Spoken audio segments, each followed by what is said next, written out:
Last week, Charlie Kirk was murdered while speaking at Utah Valley University. His murder has shaken me pretty deeply. In the days after his assassination, when I would close my eyes, I just kept imagining a bullet going through a neck. But it disturbed me in a different way when I would open my eyes and look online to see some of Kirk's allies declaring war, insisting that normal politics had failed, that the time to cleanse this country of the radical left, whatever that means, had come.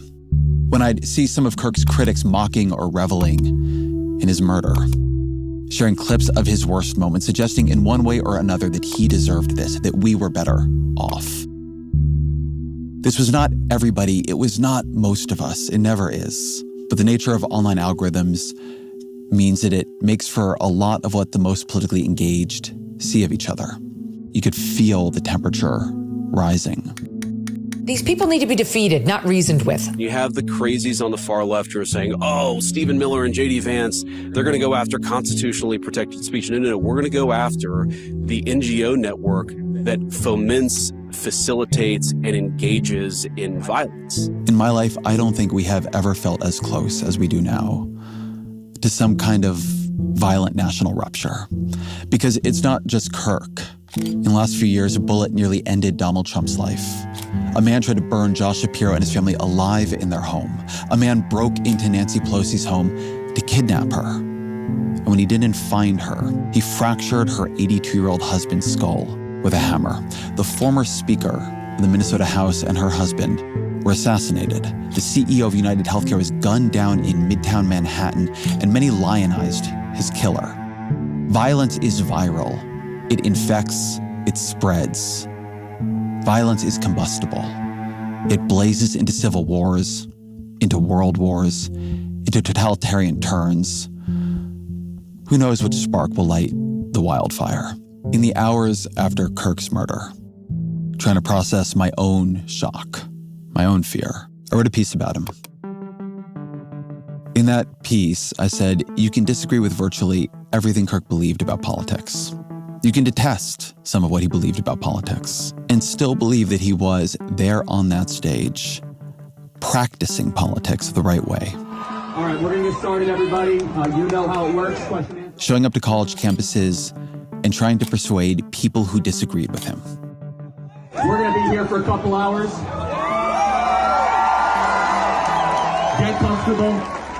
Bring the best libs that Utah has to offer. I said that I had often wished my own side exhibited more of that spirit, that we went more often to the places where we knew people would disagree with us and talked to them, treated that disagreement as the beginning of a conversation rather than the end of one.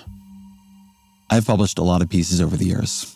I'm not sure I've published any with as polarizing reaction as that one. A lot of people appreciated it, particularly on the right. They felt it saw their friend and their ally more the way they saw him. And there were many people closer to my own politics who were truly infuriated by it. Privately and publicly, they offered the worst things Kirk has said and done, starting a watch list of leftist professors, busing people to the protests that led to the January 6th insurrection, telling his political foes that they should be deported, saying the Democratic Party hates this country, saying the Civil Rights Act was a mistake. I had friends say to me, look, we can oppose political violence without whitewashing this guy. I spent some time thinking about that over the weekend. Also just spent some time thinking, trying to work through how I'm feeling. And my reaction, honestly, is that it is too little to just say we oppose political violence. In ways that surprised me given what I thought of Kirk's project. I was and am grieving for Kirk himself. Not because I knew him. I didn't. Not because he was a saint. He wasn't. Not because I agreed with him. No, most of what he poured himself into trying to achieve, I pour myself into trying to prevent. But I find myself grieving for him because I recognize some commonality with him. He was murdered for participating in our politics. Somewhere beyond how much divided us, there was something that bonded us too. Some effort to change this country in ways that we think are good. I believe this so strongly that we have to be able to see that the bullet that tore into him was an act of violence against us all. I actually believe that. I don't know how to express this thought exactly. The nature of our politics right now, the truth of it, is that it is ferocious. Come on, Tucker, come on. That our visions of what is good, our visions just of what is decent, have diverged. The stakes of our politics right now are frightening to me. No, I stand. The consequences for people are very real. We see each other as threats, and to some degree, we are right. And it is somehow also true, it is true at the same time, that we will be immeasurably worse off if that is all we are to each other. We are going to have to live here with each other. There will be no fever that breaks. There will be no permanent victory that routs or quiets those who disagree with us.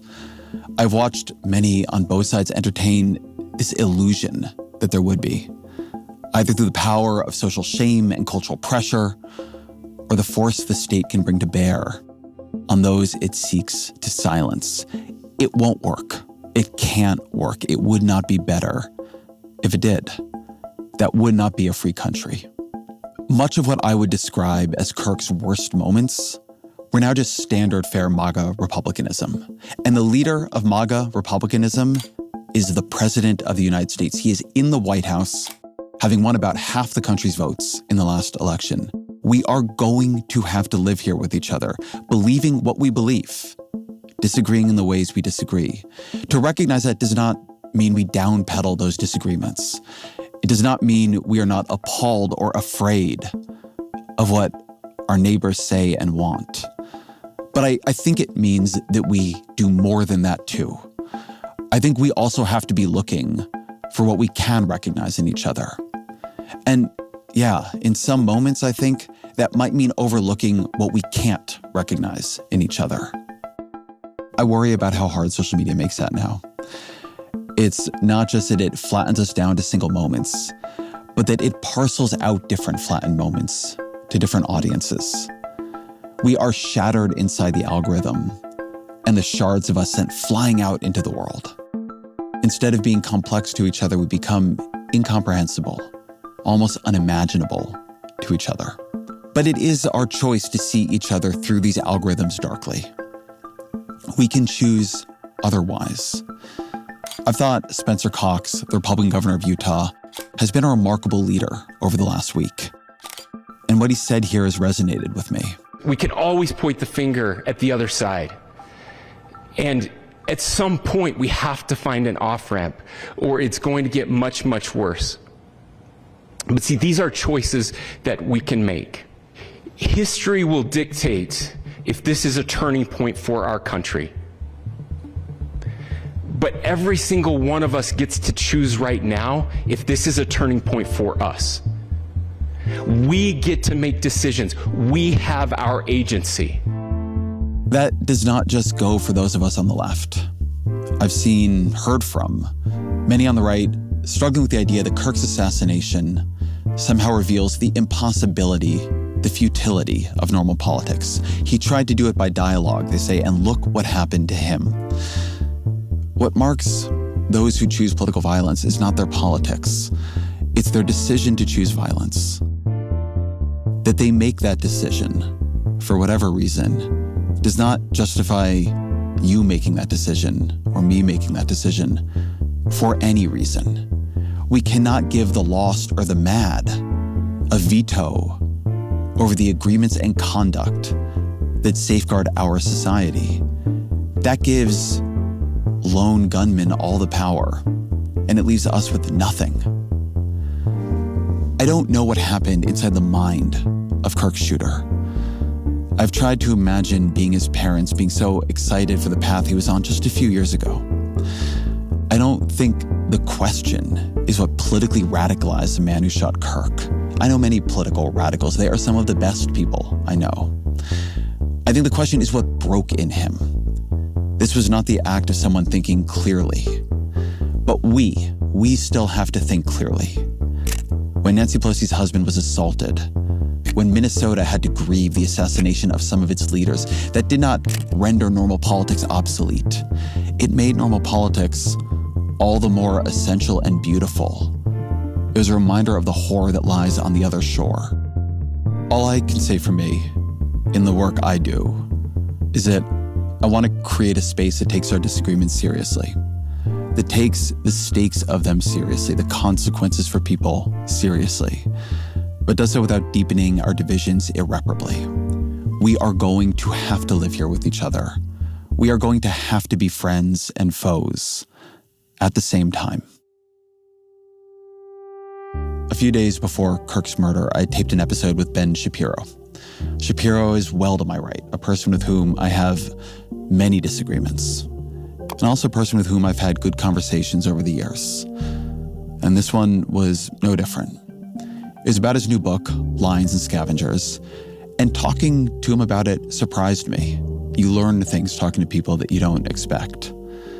So I've left this conversation as it was. It's about his book, about the political moment before Kirk's murder. I wanted it to live as it was because talking to each other about our disagreements isn't only something we should do in grief or in horror. It's just something we should be doing.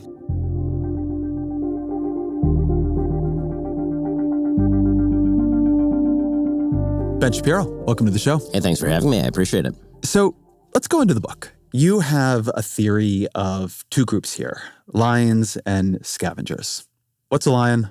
What's a scavenger?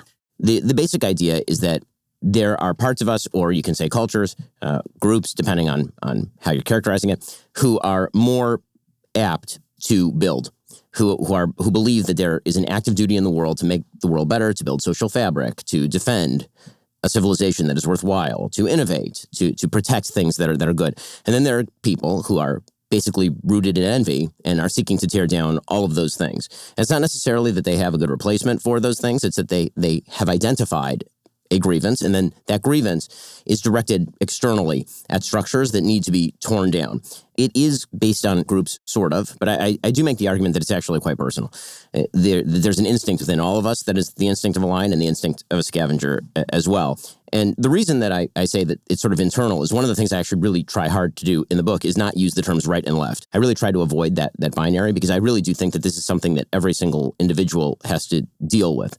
The idea that you get up in the morning and you decide whether the problems in your life are chiefly solvable by you or require action by you, or whether you're going to direct your ire and anger and feelings of unfairness at the society around you and the structures of the society around you. And this isn't to make the claim that all structures are fair or that all institutions are worthy of upholding, but the question of whether you're building or whether you're tearing down is really, I think, the basic question. So I didn't take the book so much as about the fight inside the individual. Maybe it's there. I didn't read it as much. What I did take it, though, is as trying to create a new cleavage. Because as you say, you don't really use the terms left and right.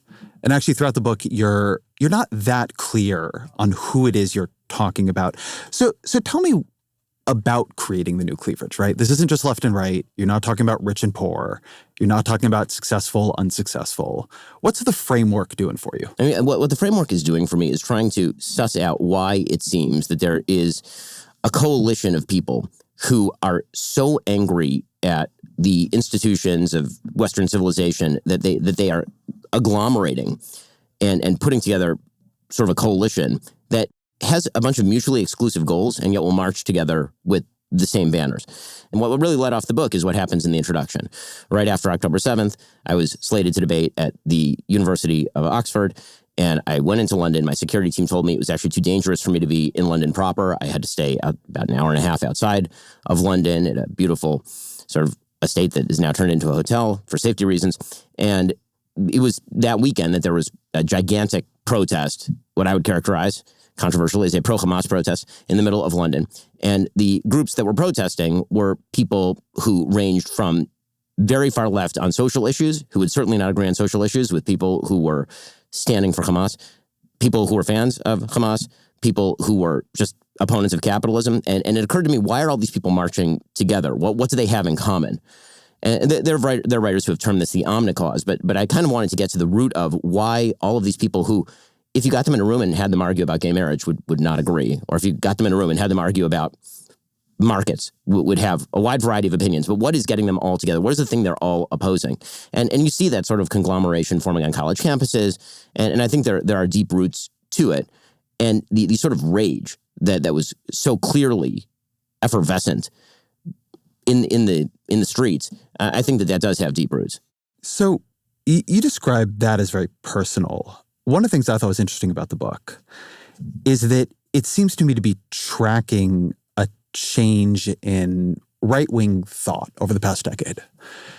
I don't think the argument we're having anymore is the argument we were having when it was Barack Obama and Paul Ryan, which is more an argument about healthcare and taxes. And, I remember how many years I spent debating the Grover Norquist anti-tax pledge. It seems very quaint. Now we seem to be having an argument about a more base layer of civilization, right? So how do you think the argument, at least on the right, has changed? The sense of threat has changed? Well, I mean, I do think that there is a very open debate now inside the right that didn't exist 10, 15 years ago. And historically, conservatism was kind of rooted in the G.K. Chesterton fence principle, right? The idea that the difference between a conservative and a non-conservative is that a non-conservative walks across a field, sees a fence, doesn't know why the fence is there, immediately uproots the fence. The conservative sees the fence and says, I don't know why that fence is there. I'm going to go figure out why the fence was put there in the first place before I uproot the fence. In other words, before you tear down an institution, before you rip away something that has a historic basis, try to figure out why it's there, because it might be there for a pretty good reason. And I think that on the right, there's such a rage that has arisen, at least on part of the right, that the tendency is to just rip things out by their roots rather than trying to correct or even determining whether the thing can be corrected. The right isn't conservative anymore. It's counter-revolutionary. It's anti-left. Or, I mean, I think that this is, I think the left is anti-right and the right is anti-left. And I think that is, broadly speaking, a problem, right? I grew up as a sort of traditional seems wrong about the left to me. That they're anti-right? I don't think that what motivates Bernie Sanders is that he's anti-right. You don't like Bernie Sanders. We'll talk about that at some point here, the way you talk about it in the book. I despise Bernie Sanders, yes. Fair enough. Your politics are your politics. But Bernie Sanders is profoundly motivated by a desire to pass Medicare for all. I think that's right. He is not motivated in the way that, say, Tucker Carlson or some figures I see on the right are motivated by a sort of, like a reaction. He's had the same politics but if we're speaking for decades and decades and decades. But you're speaking of one particular figure. I could name figures on the right who I think are motivated much more ideologically. If you're asking who represents the left in America, that would probably be the person you would come up with. I think there's a case that Zoran Mamdani represents the left in America, increasingly. I would also say Zoran Mamdani is motivated by a desire to create free buses and rent freezes. I don't think that's right. Okay, so, but let's stay on the right for a second, the counter-revolutionary side of it. What's the difference between being a conservative and a counter-revolutionary? Well, I think that being a conservative is rooted in basic principles, private property, rule of law, traditional virtue, localism, subsidiarity, balance of power among the branches of the government. Right? These were all the things that I grew up with as a conservative, and I think that obviously President Trump is post-ideological. That is for sure, and what that means is that the right has become sort of a repository for anti-left feeling, and is now a big tent. And the problem with the big tent is you let in a lot of clowns. And so, yeah, obviously there are tendencies on the right. I don't think it's the overwhelming majority of the right, but I think it is a growing tendency on the right to sort of react to the world with a mentality of grievance that can then translate into a desire to rip things out by their roots. Compared to a decade ago, are you more or less comfortable on the right? In what way? You choose? Ideologically, I don't think I've moved very much, probably over the course of my career. I started writing a syndicated column when I was 17. And so, the dumbest things I said were probably between the ages of 17 and 20. Others may argue, but between the ages of 17 and probably 25. But my kind of root ideology has not changed very much in terms of being very free market oriented, being very hawkish on foreign policy, being in favor of traditional social policy. That really hasn't changed very much. I'm very comfortable with my own viewpoint. As far as, do I see more opposition from people who identify as part of the right? Yeah, obviously there's a lot more opposition. It's a much more, it's a less unified movement ideologically, for sure. Let me try to characterize what I see the argument becoming here, but you can tell me the ways in which you think this is wrong. But this is sort of what I took from the book. That the claim of the right, you have one version of it, different right-wing thinkers have other versions of it, is that the left has turned against the foundations of Western civilization, that they've come to hate, that they now in universities teach their young to hate. Like everything that made us great and the virtues that made us great, strength, ambition, risk-taking, Judeo-Christian beliefs, and like this fundamental civilizational inheritance. And so what's changed, like it used to be a fight about policy. And now it's a fight about, is all this good or not? And like that's a much more fundamental kind of conflict. I mean, I think that's a relatively fair characterization, sure. And when do you think the topic changed? Like how would you describe the move from, let's call it the Reaganite right, or for that matter, the left of that era, or the Democratic Party of that era, to whatever you think we're in now? Sure. So I sort of have a grand unifying field theory of modern American politics, which is that the election that people don't care about is actually the most important election, and that's 2012. So in 2008, Barack Obama runs as unifying candidate.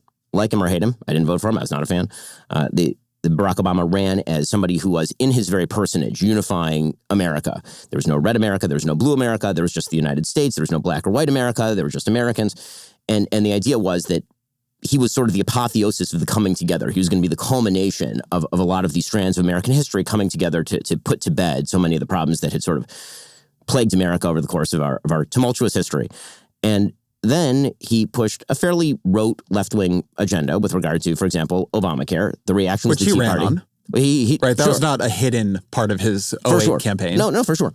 But that's not why people voted for him predominantly. His overwhelming victory, I do not think, was due to his support for a much more government-involved healthcare system. Democrats have been running on that my entire life. I mean, you can go all the way back to Hillary Care, and they were trying to run on that back in the 90s. So something changed, and it wasn't Obamacare per se. So he runs, he wins, Obamacare happens, there's a big blowback in the form of the Tea Party, and he reacts to that by essentially polarizing the electorate. He decides that instead of kind of broadcasting to the general electorate a sort of optimistic message about America, that he is going to narrowcast his election in 2012. He's going to base it on a much more identity groups rooted politics. He's going to appeal to Black Americans as Black Americans and gay Americans as gay Americans and Latino Americans as Latino Americans. And there are a lot of articles coming out at this time about essentially demographics is destiny, and there's going to be a new minority-majority coalition in the United States. And Mitt Romney, who is the most milquetoast and probably, I'd say, personally clean candidate in my lifetime, he is characterized as a person who forcibly cuts the hair of gay kids and straps dogs to the top of his car, and he might put y'all back in chains, as Joe Biden said during the campaign.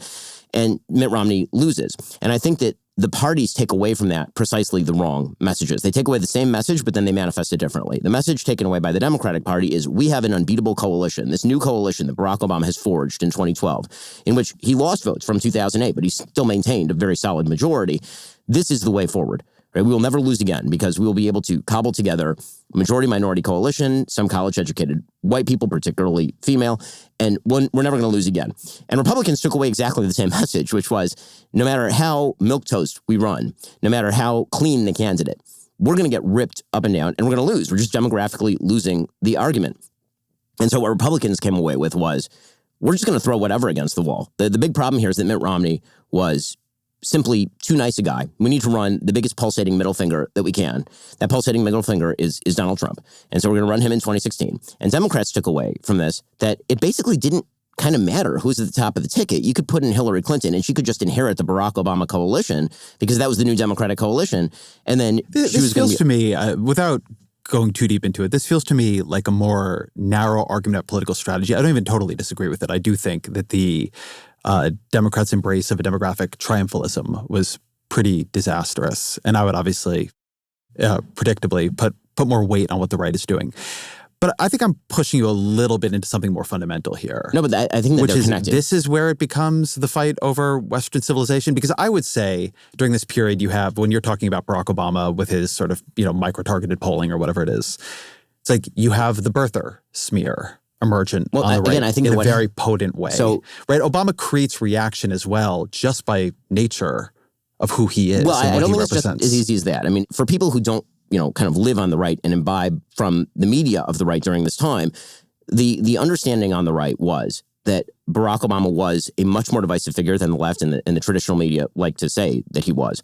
And they saw him as a fundamental transformative change agent who did not see the American experiment in a positive light. And they felt, the right, and I sort of agree with this, that he was dissimulating, that he was dissembling, that when he was saying that all the sort of positive, sunny, optimistic vision of America, that what he actually meant was the Cairo speech, where America was sort of a sinner in the Middle East, and that his view of American history was much more along the lines of what he said about Henry Louis Gates or Trayvon Martin than it was along the lines of there's no white America and black America, there's just Americans.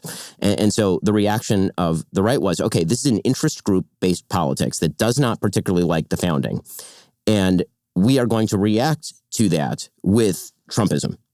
So if you understand Obama and Biden more from the left, what are the moments in those presidencies that the people on the right are radicalizing, right? That sort of differ from how differently you see them from maybe how I do? Well, I think that for President Obama, I think the left perceives the Obamacare moment as the moment that the right sort of radicalized. And I don't think that that's actually right. I think the bitter clingers comments were a big one. That was in the 2008 election. I think the Henry Louis Gates statements. Recently, Professor Henry Louis Gates Jr. was arrested at his home in Cambridge. What does that incident say to you, and what does it say about race relations in America? In which he suggested that the officer had acted stupidly and then sort of linked that with racial discrimination in the past. I think it's fair to say, number one, any of us would be pretty angry. Number two, that the Cambridge police acted stupidly in arresting somebody when there was already proof that they were in their own home. And number three, what I think we know separate and apart from this incident is that there is a long history in this country of African Americans and Latinos being stopped by law enforcement disproportionately. And that's just a fact. The Trayvon Martin situation was quite polarizing for sure. But my main message is to the parents of Trayvon Martin. If I had a son, he'd look like Trayvon. The Ferguson riots, those I think would be sort of the biggest examples of Barack Obama kind of setting off the right, so to speak. It's interesting you choose those. I mean, those are mostly first rhetorical examples. It's like, take the bitter clingers comment, because I actually think about this one a lot, right? Where he gets caught on this, he's on tape. You go to some of these small towns in Pennsylvania, like a lot of small towns in the Midwest. The jobs have been gone now for 25 years and nothing's replaced them. And they've gone through the Clinton administration and the Bush administration, and each successive administration has said that somehow these communities are going to regenerate, and they have not. So it's not surprising then that they get better and they cling to guns or religion or antipathy towards people who aren't like them, or anti-immigrant sentiment, or anti-trade sentiment, and a way to explain their frustrations. It's like, to me, if you compare that to things that get said, even say to Hillary Clinton's deplorables comment, right? He basically says, look, you have people in towns that these towns have lost everything. They've lost their jobs. They've lost the plants that employed everybody, that they have been, like, their fundamental dignity and livelihoods have been taken away from them. And yeah, in that condition, people get bitter. And then he does say, like, they cling to guns and religion, which I think he wishes he didn't. And xenophobia, right? And xenophobia. It's actually very different than the deplorables. You're such an empath, Ezra. I mean, the way that the right reads that is him sneering at those people, meaning if they only weren't xenophobic and religious and hollowed out by life, then they would totally buy into what I'm selling them. And I think that this also meshes very well with what the right tends to think. Well, he's saying that we have failed them, right? That they wouldn't just buy into what he's selling them. He's saying that, like, the left has, like, abandoned these people. Right, but I will not fail these people. And if I were given the power, then I would fix all of their problems. And really, if they only understood how much I could fix their problems, then and what's keeping them from doing that, the reason they won't embrace me, it's what I would say is this is the mirror image of how the left viewed what Mitt Romney was saying about the 47% of people who would never vote for him. So people on the right read that like, okay, there's a bunch of people who aren't paying taxes. They're unlikely to vote for a person who's going to lower taxes. And people on the left read that as he's sneering at people who are not paying taxes.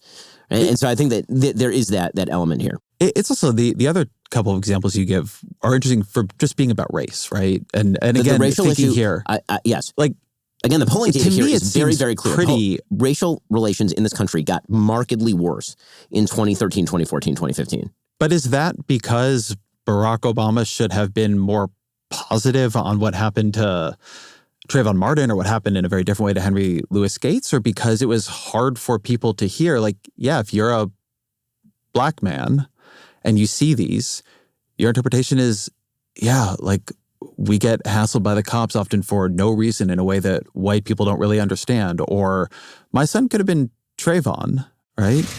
You know, when Trayvon Martin was first shot, I said that this could have been my son. Another way of saying that is Trayvon Martin could have been me 35 years ago. And when you think about why, in the African-American community at least, there's a lot of pain around what happened here, I think it's important to recognize that the African-American community is looking at this issue through a set of experiences and a history that doesn't go away.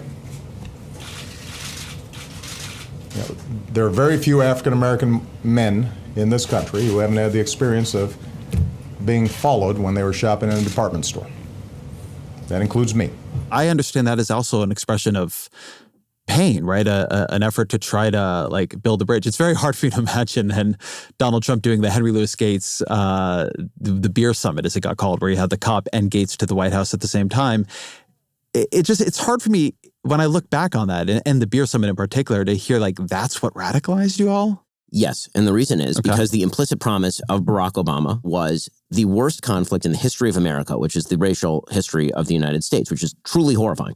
That in his person, he was basically going to be the capstone of the great movement toward Martin Luther King's dream. And when instead things seemed to move in the opposite direction, which was, well, you know, it turns out that black people in America, they're inherently victimized by a system, by a white supremacist system that puts black people underfoot. And my son could have been Trayvon. And people on the right saw that as like, well, but that's not true. You are an upper class black man who is living in the White House. And unless your son was mistaken for a prowler going around at night in a neighborhood, then no, that actually wouldn't happen to your son. In fact, you have two black daughters and that stuff has never happened to them. So the sort of Michael Brown and Ferguson, the idea that when the president went out and he said that people wouldn't just make this up, right? And it turns out actually that a lot of it was made up. Right? It kind of sounds like that the interpretation of Obama, at least to you, was that if he is elected, we'll agree we've gotten past all this. Like it's supposed to make us feel better. Well, and then when it didn't, like that was understood as the betrayal of a promise. Well, I mean, again, that is how I think most Americans saw it, including black Americans. That was a widespread sentiment, not just among white Americans, among black Americans, is that something had gone radically wrong in 2013, 2014. So something happened. And this was an argument that was made by legacy media a lot, which was that the real reason people were so exercised about Obamacare wasn't because they really cared about Obamacare. Right? It was really because there were a lot of bitter clingers out there who, you know, were clinging to their God and their guns and their xenophobia, and they didn't really like the black president. And if a white president pushed Obamacare, then probably they probably had some problems with it, but they wouldn't have gone crazy like this. I mean, these people. I I can tell you there's actually, you were saying there's evidence on this. Like there was a lot of polling on this, on how attitudes on race correlated with attitudes about Obamacare. I mean, that may be the case. But the point is that the perception by people who are not actually picking on Barack Obama because of his race, but were picking on him because of his politics, was that suddenly everything was being refracted through a racial lens. And how do you understand the birther thing? So the way that I understand the birther thing, in terms of, you mean the public resonance of the birther thing on the right? I mean that you have a black president and there is a wildfire-like theory that he's actually born in Kenya. Dinesh D'Souza does a whole movie about this, or documentary, whatever it was. To be fair to Dinesh, he doesn't actually claim that Obama was born in Kenya in the documentary. Donald Trump is a prime pusher of this, yes. right? That felt... that's a combination of two things. That's a combination of two things, I think. Really, if you're going to try to intellectualize it, and again, you're intellectualizing... Well, I'm not trying to intellectualize it. What I am saying is that, like, people were not saying that Bill Clinton was not born here. They need to show his birth certificate. They need to prove his Americanness. Well, so I will say that I think that part of it was the same instinct that led people to say that Donald Trump was a Russian agent, meaning I don't understand where this person is coming from. I don't understand what their philosophy is. I don't understand why he's thinking the way he's thinking. It must be that he's not from here. So I think that there was some of that. In the same way that the left did I don't understand who this Trump guy is. I don't understand why he's saying what he's saying. It must be that he's a paid Russian agent. So, which similarly spread like wildfire, was not race-based, right? And then I do think that there was an element of, he has a very, eclectic background, right? When he was growing up, he grew up in Hawaii. He spent time in Pakistan. He writes in Dreams from My Father about his feelings of kinship in Kenya. And then his first big sort of address as president of the United States, he goes to Cairo for the so-called apology tour. Assalamu alaikum. Where he's talking about the evils of American policy in the Middle East.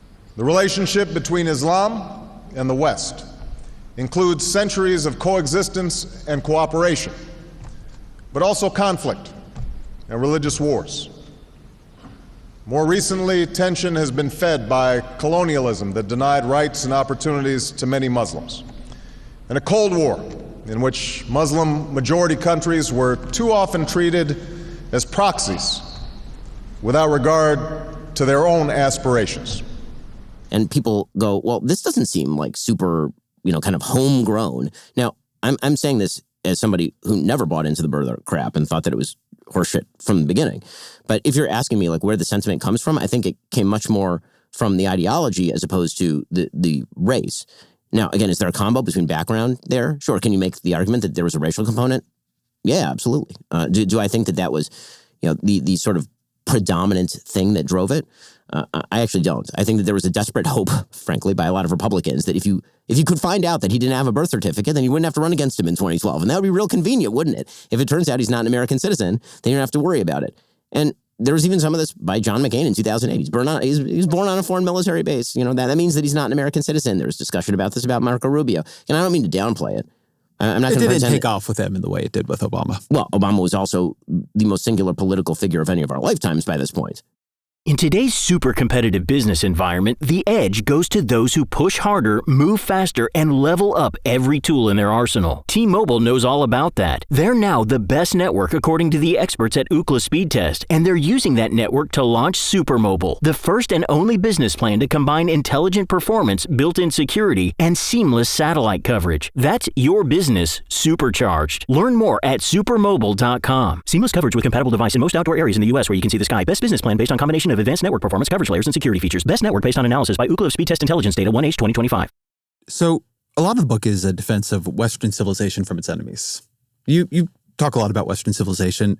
How do you describe it? How do you define it? So the way that I describe it in this book, and I give a sort of more fulsome definition in an earlier book that I did called The Right Side of History, is the tension between Jerusalem and Athens. Again, not my original construct. That's a division that goes very early on to Tertullian, but the sort of idea of a biblical heritage combined with Greek reason and the tension between them. They don't easily fit together. And so what you see over the course of Western history is this tension. Sometimes it moves in the direction of sort of biblical theocracy, which you can see in European history. Sometimes it moves more in the direction of reason. But if either comes on more from the other, you end up with a pretty bad thing. Right? If you end up with like a full biblical theocracy, bad. If you end up with a fully amoral, rationality-based system, also bad, which is the history of the mid-19th to mid-20th century.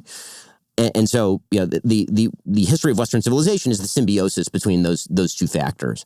But the basic principles of Western civilization that I think are the most important, at the very least, that I discuss in the book, are things like equal rights before the law, private property, freedom of mind, freedom of thought, freedom of religion. A bunch of the book is a defense of this. When I tried to think through who's the enemy in this book, right? A lot of it to me was the academic left, let's call it. And I mean, you talk about Edward Said, you talk about Fanon, and a sort of intellectual culture that understands Western civilization more in terms of its sins than its successes, that is focused on the Nazis, focused on slavery in America, Jim Crow. That this sort of goes back to what I was saying earlier, that I think a lot of the debate, Trump is very much part of this. This is one which he's not post-ideological. Yes. It's about, are we fundamentally good or are we fundamentally bad? Right. No, that's right. Good but flawed, or evil, but sometimes we do the right thing. I think that's right. I mean, in your schema of Western civilization, I think I just sort of understood it from what you said. But these are big things, right? The Nazis, a lot of 19th century and 20th century wars in Europe, slavery in America, Jim Crow. Where do they fit? Well, I mean, they fit. First of all, there's sort of two contexts. There's the global context of all of these events happening. There's the global context of fascism in the 1930s, if you're going to talk about Nazi Germany, in which you would also have to include Eastern fascism, because Japan was a fascist state that killed somewhere between 20 and 30 million people between lots the of fascism 20s. in the 1930s. Yes, exactly. And not unique to Western civilization. And slavery, also not unique to Western civilization. But in that way, reason is not unique to Western civilization. I mean, there's a lot of, once you start doing that. I didn't say that reason is unique. I said that the tension between sort of biblical values and reason is unique to Western civilization and manifests in different historical ways. Now, you can argue that those are not contingent, that they could have arisen anywhere, but I think that's kind of a difficult argument. And you can make the argument Magna Carta could have happened anywhere, but it didn't happen just anywhere. It happened in a particular time, at a particular place, for a particular reason or set of reasons, and then it evolved in a particular direction. So, like it or not, that's how history happened. And so acknowledging that's how history happened, and so maybe that has something to do with, all the wonderful things that we see in our civilization today, I think would be a good move. That doesn't mean that we shouldn't acknowledge sins of the past by any stretch of the imagination. We absolutely should, and then we should work to fight the obliteration of attempts not to remember that sort of stuff. Is why you see, I think, a lot of, not to get into sort of contemporary politics, but you see a bizarre amount of arguing past one another on some of these issues. President Trump, when he's talking about how slavery ought to be taught at the Smithsonian, for example. Well, we want the museums to treat our country fairly. We want the museums to talk about the history of our country in a fair manner, not in a woke manner or in a racist manner, which is what many of them, not all of them, but many of them are doing. Our museums have an obligation to represent what happened in our country over the years, good and bad, but what happened over the years in an accurate way. I think that the way the left interpreted him talking about that was saying slavery shouldn't be taught at all at the Smithsonian. The way the right interpreted that was, we should talk for sure about slavery at the Smithsonian, and then we should talk about how slavery ended. We should talk about the Civil War, and we should talk about what was the rest of the globe doing about slavery at that time. A little bit of comparison would be good, because to be grateful for the things you have, you also have to look at, how things are going for everybody else at the time. You touched on this at the beginning.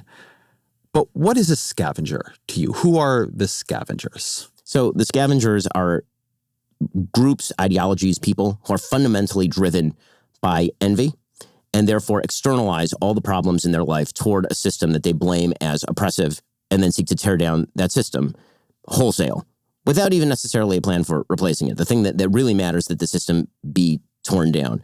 And in the book, I talk about sort of what personality types are most common, relying on the work of people like Eric Hoffer. I talk about, sort of why it seems to arise from upper middle class people, particularly in the West. The sort of groups that I break it down into are what I call barbarians, meaning, sort of using the traditional barbarians at the gate euphemism, the idea that there are people from outside the civilization who believe that the United States or Western civilization or Europe is predominantly responsible for all the things wrong with their civilization, and that therefore the only way to regain your innate manhood, your innate nature, is to destroy and to tear everything down. And here, obviously, you mentioned Fanon. I cite Fanon pretty richly here, but I also cite Sartre, who I think is significantly worse than Fanon. At least Fanon is justified in his opposition to colonialism in Algeria. Sartre is a true nihilist and says that essentially the West should import its own destruction as a sort of way of doing recompense for all of its sins. Then you have what I call the looters, people who believe that the systems of free markets, capitalism, private property, that these things are innately impoverishing and thus need to be abolished. And whatever it takes to abolish it, you should do. I mean, one of the characteristics of scavengers is the willingness to wink, nod, or participate in violence. The idea is that the systems are so oppressive that violence itself is justified. And this is truly a scary thing that's happening in American politics, is the widespread justification for actual acts of violence that have been happening. In the book, I used the case of Luigi Mangione as a sort of example par excellence of this. And then you have what I call the lechers, people who believe that not that people ought to be able to order their lives in a wide variety of ways in terms of their sexual behavior, but believe that traditional institutions like family and church are somehow a threat to them doing this, that there's a sort of indoctrinative element to traditional family, to church, and that those need to be abolished or fought or their influence minimized in order to recenter the marginalized. And so the center basically has to be exploded. And so that explains the sort of bizarre example that we've seen of Queers for Palestine. And so why Queers for Palestine? The answer is not because, lesbian, gay, bisexual, transgender identifying people are going to be treated particularly well in a future, Hamas-ridden Gaza Strip.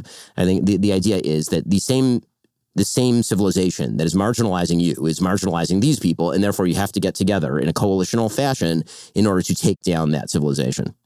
I mean, you've been talking about the omnicause on the left, but there are parts of your Scavenger chapters where the people you're naming are on the right. Tucker Carlson, Andrew Tate, and there are streams of the right that are grievance-oriented, streams of the right that I think offer a vision, at least of masculinity specifically, that differs quite a bit. That is destructive and tears things down, yes. Talk me through that. I mean, I think that the idea, again, is that this crosses party lines. I would say that the ideology of sort of resentment-driven politics, particularly in the economic sphere, tends to be more left-leaning than right-leaning. But, when you're talking about the right, I do not mean this to be a pure right-left division. And when I criticize the sort of great conspiracy theory, as Karl Popper talked about, yes, there are people on the right who obviously are doing that.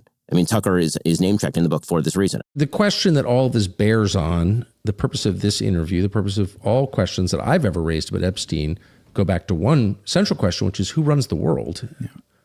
Who's making the decisions and on whose behalf? I think that Tucker engages in an extraordinary amount of conspiracy theorizing these days because he has a belief that the United States has been fundamentally corrupted in some way, and that the only way to explain that fundamental corruption is because there are shadowy forces outside of his control who are not only manipulating you, but they are engaging in a sort of tacit brainwashing, right? A sort of mental manipulation. I mean, the book is largely written against grievance politics, this idea that you see a system, you don't like the system, it must be that the system is to fault.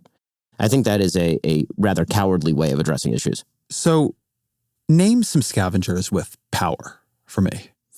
Well, I mean, I think that by political power, I mean, I would say that Joe Biden's willingness to open the border is an element of scavengerism. The idea that America somehow bears some sort of bizarre blood guilt that requires us to keep our southern border open to just allow in millions and millions of people.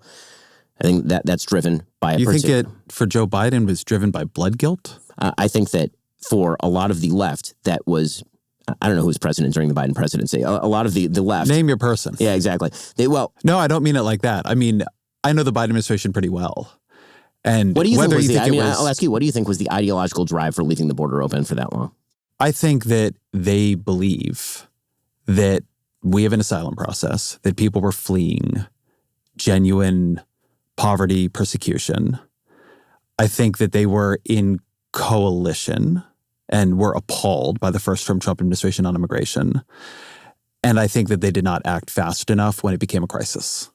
But I don't think, having talked to many of them about it, that they understood this as a kind of reparations.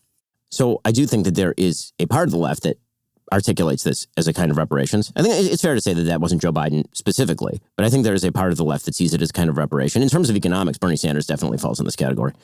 He believes that America is guilty globally. He believes that the great suffering of the earth can be laid at the feet of American-style capitalism, that America is somehow a terrible and horrifying sight of untold human suffering because of capitalism.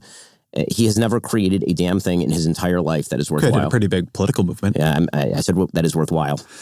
I guess this is a place, when we're in the Lions part of the book, a lot feels to me like a pretty straightforward case for like a traditional and positive masculinity. Be bold, be risk-taking, take care of your family, innovate, see purpose in life. There's a lot there that, if I imagine this like a male self-help book, well, a lot would have fit, right? Mm-hmm. And I'd want my kids to read it, mm-hmm. right? I would not argue with it. When you get to the Scavengers, the way you write about them, the Scavenger's a looter, greedy, jealous, and violent. You say the Scavenger's a lecher, rebellious, perverse, and leering. The Scavenger's a barbarian, jealous, enraged, and violent. Scavengers do not wish for a better world, or at least a better world for everyone. They would rather be equal in misery than unequal in prosperity. I guess let's talk about Bernie for a second. You call him a putrescent Marxist pimple on the posterior of the body politic. This is a person who, from my perspective... You didn't enjoy the alliteration there? Come on. This is a person who, as I see him, has really devoted his life to trying to make the situation of people in the working class or in poverty better, right? He believes that the billionaires and the millionaires have too much. And... Well, now only the billionaires, right? Once he became a millionaire, that disappeared, but sure. And that people should have health care. That should be a right. That kids shouldn't be in poverty. That we can redistribute more. I can understand why you disagree with him. You're a more free market guy than Bernie is. But the cut you're making here is very, very deep, right? Just people who are extractive and want to destroy, want us all to live in hell. And it's like, this longtime Democratic senator and former mayor who's pretty good at running, but I guess defend that for me. Okay, so Bernie Sanders has met very few dictators who are socialist in bent that he has not offered a defense of. Bernie Sanders has never produced anything outside of a grievance-based political movement that suggests that... Stay where I am on what Bernie wants, right? Because what you're describing in terms of he's never produced anything outside of politics, well, okay, politicians produce politics. That's their job, right? Many politicians on the right have not started large businesses. So that doesn't cut enough people out. He has not produced job growth. He has not produced a more productive base of citizenry. He has not produced public policy that has resulted in anything of measure. He has not been a co-sponsor on a major bill his entire career.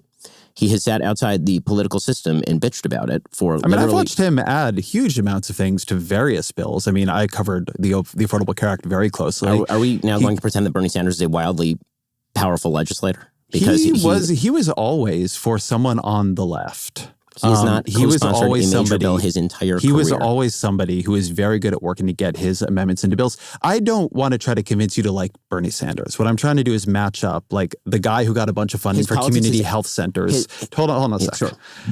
To this division you are creating in the people who just want to suck dry. Like you don't see anything of value in the way he understands, people I think you would see sympathetically as suffering, as deserving a higher minimum wage, as deserving health care when they can't afford it. To you, he is just an enemy of Western civilization. Yes.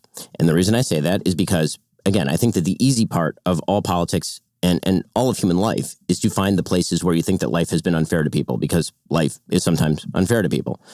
The question is how you direct that. Has he directed that toward actually building better systems? Or has he spent his entire career yelling at people who have become wealthy? Has he maligned them as morally inferior for having developed wealth? Has he decided that there is a class of people who are the great exploiters in his moral narrative and who must be torn to the ground? Billionaires shouldn't exist. I have a question. When you cross that $999,999 mark, is that when you become evil? Like when exactly is that barrier crossed? I think you could not become evil. You could just have a high marginal tax rate. Well, but that's not the case he makes. That's not the case he makes. He makes the case that you are a moral inferior if you're a billionaire. Let me read you something J.D. Vance said to my colleague Russ Douthit in 2024. He said, "The people on the left, I would say, whose politics I'm open to, I'm here as J.D. Vance, it's the Bernie bros. But generally center-left liberals who are doing very well, center-right conservatives who are doing very well, I think that's actually you and me, have an incredible blind spot about how much their success is built on a system that is not serving people who they should be serving." Is J.D. Vance, at least this part of J.D. Vance, a scavenger? That ideology is a scavenger ideology. Yes. That is a grievance-based politics that is not rooted in reality. And it is directly at odds with the lion version of J.D. Vance, who wrote Hillbilly Elegy. Well, he's not been that guy for a long time. I'm aware of that. So J.D. Vance is a scavenger to you. Well, I think that's valuable for me to understand, like how you're I think that I think that his economic philosophy, as articulated there, and again, he's given a lot of different messages to a lot of different people about economics, right? Sometimes he's a Peter Thiel innovator, and sometimes and a crypto bro innovator, and sometimes J.D. Vance is we need to ensure that Elizabeth Warren's economic plans are implemented, but from the right. And so, again, I'm not going to be inconsistent about this. If I'm condemning Bernie Sanders' economics, if it comes out of the mouth of J.D. Vance, then it's the same economics. So can an economic system be unfair structurally? Well, I mean, it depends, of course, but I don't know why that would be the case with a private property system in which people own the fruits of their labors. There's all kinds of ways a private system can be unfair. Well, I mean, sure. Markets are shaped. I mean, come on, we're not in crude econ 101 here. We create patent systems that create government enforced monopolies. I mean, listen, we have a structured economy, of course, but there's a difference between more and less fair. And it seems to me the least fair system is a centralized governmental system in which you pick winners and losers or nationalize the labor of others in order to achieve your specific goals. Sure. You can be more or less unfair. But so your view is sort of basically any politician, left or right, who says to people, listen, you're suffering. You don't make enough. You're working 2 or 3 jobs to get by or not finding jobs. And the reason is that you got screwed. We shipped your job to China. The trade deals were unfair, or the billionaires took too much, and now you've got just-in-time scheduling and a community that doesn't have a paper mill anymore. That whenever you sort of activate that sense that it's not your fault, it's their fault, that's scavenger mentality to you. I think, generally speaking, that is true unless you can provide very, very good evidence that there is a cause and effect relationship between the thing that you are blaming and the thing that is happening to the person. I think most of the time it's misdirection. So I think that when people suggest, for example, that manufacturing is going to come back to the Midwest, if you just tariff China hard enough, and that's not going to victimize consumers on the other end who are going to be paying more, then yes, that is a grievance-based politics. That is an envy-based politics. And listen, envy can go really far in politics. Envy is a great way of doing politics. It really is. The hardest thing in politics is to say the thing that no one will say, which is, my job is to basically get the obstacles out of your way so that you can succeed or fail on your own merits. And if you fail, that ain't always everybody else's problem. How do you understand the pitch Donald Trump, over the course of his career, his political career, I should say, made to his voters, right? Because I would say a real way that he differed from Mitt Romney was that he came and said, you got screwed. Yes. And so I think he is wrong, but yes. And so Trump he pulled the right into a scavenger mentality? I think with regard to sort of a populist economics, yes, sure. You seem pretty positive on him a lot to feel that way. Well, I mean, like you voted for him in 2020 and 2024. Yes. You campaigned for him in 2024. Right. So I'm happy to explain my evolution on President Trump. I didn't vote for either candidate in 2016. I voted for him in 2020. Yes. I campaigned for him in 2024. Yes. But that doesn't mean I agree with him on everything. I actually want to be super clear. I understand your evolution is interesting, right? I don't want to do a gotcha interview with you. I'm actually tracking it because I think it is important to understand you to understand the right. The reason I'm actually surprised to hear you say some of this isn't that I couldn't map it onto the theory of the book, but that the way you write about scavengers in the book, it's so vicious, it's so subhuman, that to realize that actually politicians you somewhat like fit in that for you is genuinely surprising. So again, I think that to suggest that adopting certain aspects of a scavenger mentality, that doesn't necessarily turn you totally in. This is why I started with the point that every day you wake up and decide whether you wish to be a scavenger or a lion. So there are people who have aspects of scavengerdom. There are people who have aspects of liondom. I mean, I think that President Trump's economic agenda has aspects that are more lion-like. I think it has aspects that are more scavenger-like. But when I read this book, I read something that, it maps very, very uneasily onto Trump. You do have a whole section about Trump as a lion and him taking the I forget if it's the oath of office or which speech exactly it was, but when he won, it's like the lions are reawakening. Well, but what I do say in that section is I don't know whether that moment is going to be justified by subsequent action, I do say that. I wrote that like the day of the inauguration, and it felt like there was kind of a sense in America that we'd moved beyond some of the grievance politics that were so characterized inside the DEI basis of the Biden administration, or the wealth is bad side of the Democratic Party. But I do say in that section, I don't know whether that's going to be justified by further policy. I feel like there is an upsurge in the American feeling in favor of things like personal responsibility and non-grievance-based politics, but whether politicians are going to channel that in a positive direction or whether they're going to re-channel away from that is a whole different question. Let me, I want to do one more beat on the scavengers here, then we'll move on to sort of Trump and the president. Let me read a piece of the book for you. Aside from their base envy, how can we describe the scavengers? As we've discussed, lions are creative, determined, and audacious. They are steadfast, prudent, merciful, and strong. Scavengers are something else entirely. In his book, The True Believer, Eric Hoffer explains that those who tear down the societies in which they live are typically what he terms inferiors. The failures, misfits, outcasts, criminals, and all those who have lost their footing or never had one in the ranks of respectable humanity. They see their lives and the present as spoiled beyond remedy, and they're ready to waste and wreck both, hence their recklessness and their will to chaos and anarchy. It's pretty sweeping, right? Well, if you wanted to ask me who is sort of like the apotheosis. Yes, who's the apotheosis? The campus protesters over the course of the last couple of years. Although they're not inferior. I thought about this. I have a little note on that section. I'm like, no, they are. Because they are the kids at Ivy League colleges. They're doing just fine. They're not social inferiors by any measure of the imagination.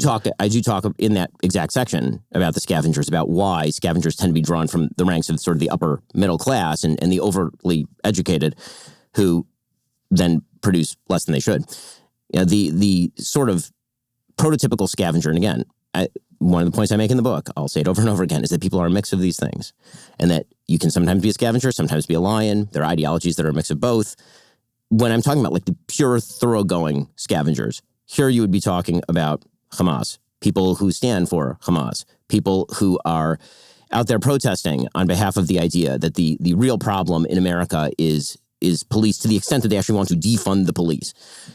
Those are the people who want to tear down entire institutions. Now, politics is a game where you can channel that. You can use it as jet fuel for your political movement. And the problem is that when you do feed that sort of envious mentality, what you end up doing is throwing more jet fuel on a raging fire that already exists in the human heart. And eventually that's going to take over your entire politics. And that's what I'm concerned about. And the reason that I'm sort of objecting to mapping that onto sort of prototypical politics is because I don't use Democrat and Republican as the model of this. I'm not saying that Democrat politician is the scavenger, Republican politician is the lion. I want to say this clearly. You do not do that in the book. At the same time, there is very little, I would say, effort to cross the empathic chasm sometimes to the people you are describing as scavengers, how they would see the world that way, how, in fact, in seeing the world that way, there would be a boldness, there would be an effort to change things for the better, to protect their family, to protect their community, right? How protesters, even the ones you don't like, often understand themselves as standing up for someone who actually needs someone to stand up for them. AOC and Bernie Sanders really thinking, like getting up in the morning, Zoran Mamdani, how I see them, getting up in the morning and really feeling like there are people out here working their asses off, not able to make ends meet. And like they need people in power to stand up for them. And some of the, like I actually thought the weirdest part of the book to me, the part that was the most striking when I got to it, was when you quote Nietzsche on Judaism, right? And you say this is an incorrect interpretation of Judaism, but you quote Nietzsche writing, "It was the Jews who, with awe-inspiring consistency, dared to invert the aristocratic value equation. Good equals noble, equals powerful, equals beautiful, equals happy, equals beloved of God, and hang on to the inversion with their teeth, saying the wretched alone are the good, the poor, impotent, lonely alone are the good, the suffering, deprived, sick, ugly alone are pious, alone are blessed by God." And now you disagree with Nietzsche that that's the right interpretation of Judaism and then ultimately of Christianity. And I also think that it's an immoral view of the world. Right. This is what I want to get at. That I do not think that poverty somehow creates value in humans more than riches create value in humans. What you do in the world is what makes you a good or a bad person. I agree with that, actually, right? I both understand that and agree with that. And that's why I say that Nietzsche's wrong, by the way, because the Bible explicitly says you're not supposed to favor the rich or the poor, right? There's quite a lot in the Bible also about understanding the difficulty of poverty, what you should give unto the poor, that it is very easy for the rich and the powerful to tumble into immorality. Well, so, yeah, I think that, Ezra, you focus a lot, and I've obviously listened to the show a lot and heard conversations that you've had with a number of figures and your discussions about Zohar Mamdani, for example. And empathy and grievance are not mutually exclusive. In fact, empathy and grievance can go very easily hand in hand. And I do not actually think that once you translate empathy into grievance, I think that you've actually fundamentally undermined what is good about the empathy. Say what you mean. What is the moment when empathy becomes grievance? Okay, so I feel so bad for you that I'm going to get in your shoes and I can see why you would believe that the systems are screwing you, therefore the systems are screwing you, therefore we should tear down the systems. The transition from I can see why you believe the systems are screwing you to the systems are screwing you, that exact transition is where empathy becomes grievance. And there's good social science to suggest that actually empathy makes for some ugly politics if, in fact, you spend all of your days on empathy because you end up empathizing with one group at the expense of another group. There's a difference between sympathy and empathy. I would hope that everybody in politics has empathy, but I think it is perfectly empathic to say, yes, you feel that something bad has happened to you. Your life is not what you want it to be. And now you need to realize that the only person who can get you out of this situation is you. And you need to start making really good, solid decisions with your life. And in fact, that message is much more likely to lead to success than the message that I alone can save, which is something President Trump said, or any other politician who says, I'm going to come in, I'm going to clean up the entire system for you. And now the system will be oriented toward you personally. And magically, your job is going to come back, or magically, you're going to be more prosperous, or magically, somebody's going to take care of your health care in a way that they didn't before. Like that is a cheap political tactic that is rarely fulfilled in real life. It's interesting. I understand you much more as a man without a party than I did coming into this. Because I think if you look across politics right now, there is not a political party. There is not a forceful political movement that at its core isn't saying the system is screwing you. Trump is saying the system is screwing you. The left is saying the system is screwing you. The liberals are saying the system is screwing you. The right is, I mean, we're not in the era of Mitt Romney anymore. And like, you are really allergic to that view. Yes. I mean, and again, one of the things that I believe is that the biblical worldview, right? This does go to sort of religious belief to me. The biblical worldview is rooted in a fundamental distinction that the Bible makes. And as an Orthodox Jew, obviously, this is something I try to live by. The kind of ethical basis of ethical monotheism is the idea that you have things to do in the world and that free choice is up to you, right? When I define sort of what a philosophy line would be, the basic idea that is revelatory about the Bible is this idea that it's not, your life is not a series of random coincidences and pagan gods fighting in the heavens and lightning randomly striking you. I quote Lear, where Gloucester talks about, as flies to the gods are we, right? They kill us for their sport. Like that's not the mentality of the Bible. The mentality of the Bible is something that is radically different, which is basically choose life, right? Like the choice is in front of you. Do the right thing and good things will happen. Now, again, that raises all sorts of theodicy questions. Is that really true? Do bad things happen to good people? Of course, these are not new problems in religion. But the basic concept, which is if you act responsibly in the world, you are significantly more likely to have a better life and to make the world around you better.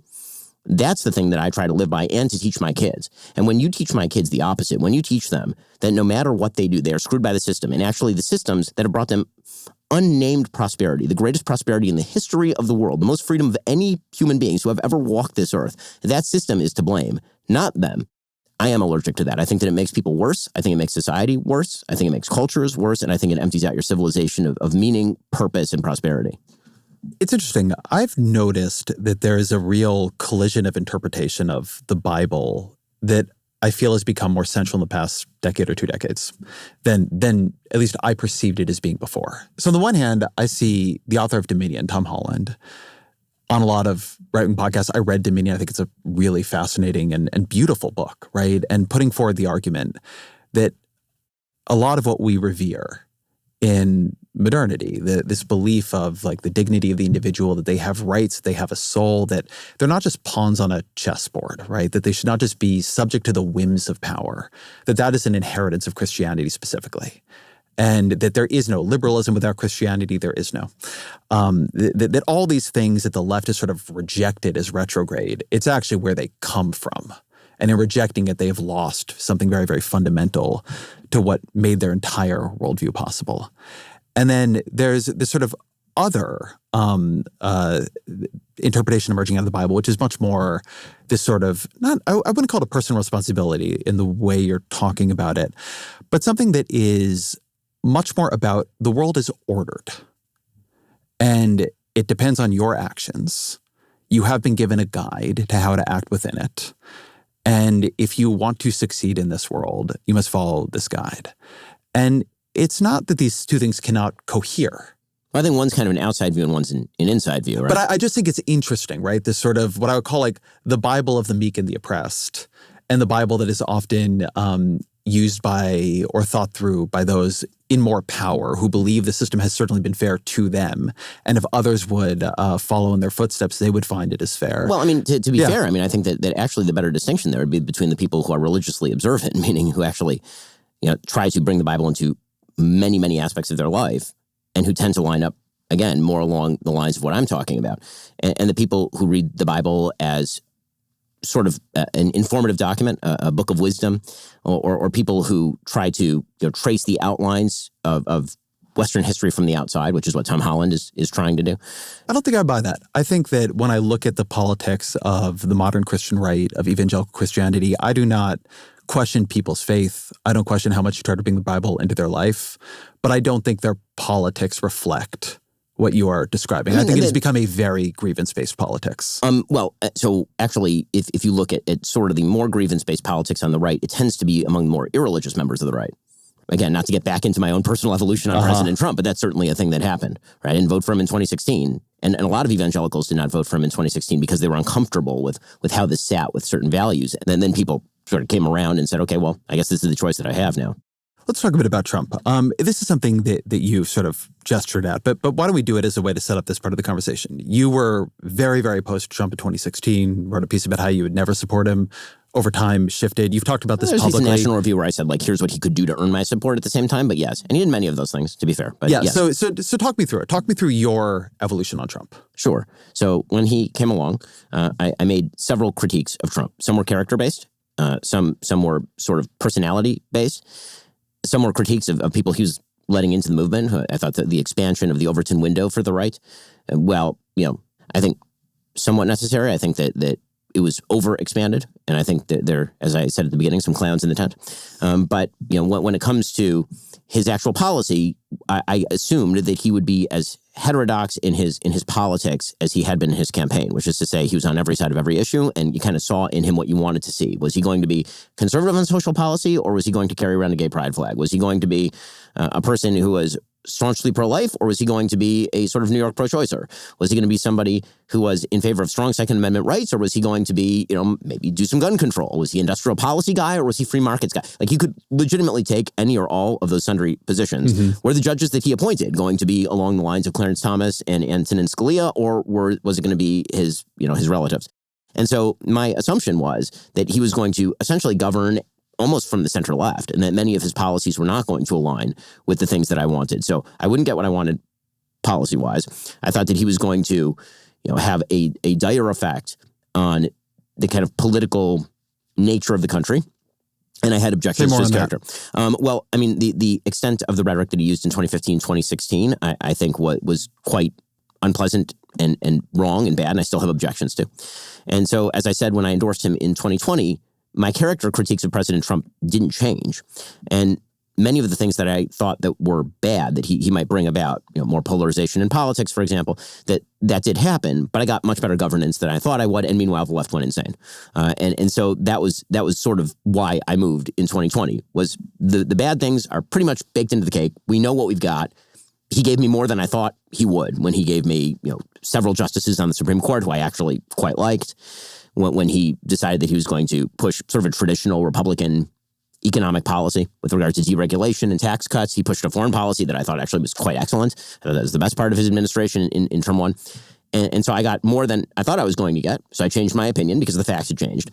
And then in 2024, again, it came down to a binary choice. In the primaries, I supported Ron DeSantis. When it came down to a binary choice, when it was basically over after Iowa, and now it's a choice between Trump and Biden/Kamala Harris, then that was a clear enough choice where it's like, okay, I'm going to go campaign for the guy because I do not want to see a second Biden presidency or a Kamala Harris presidency.